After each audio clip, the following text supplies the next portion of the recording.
Ich hab manchmal das Gefühl, das Leben will mich verarschen. Es klappt nichts, es kommt kein Geld und die Probleme gibt's gratis. Es klappt gar nichts, das Leben ist viel härter als Beton. Und ich will nicht mehr, ich kann in diesem Kerker nicht mehr wohnen. Diese Tage des Grauens, keine Freunde, dann das Selbstmitleid. Du kannst manchmal fliegen, doch bevor du abhebst, fällst du gleich. Pech für dich, sagt irgendjemand oben und verschwindet. Ich versuch mit ihm zu reden, obwohl ich ihn nicht finde, es ist krass.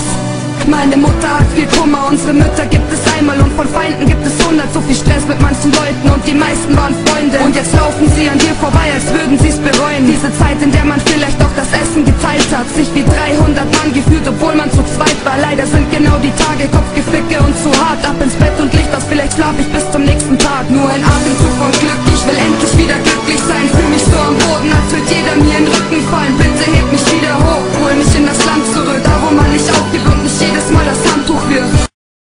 Ich fest. Ich steh so kurz vorm Fallen.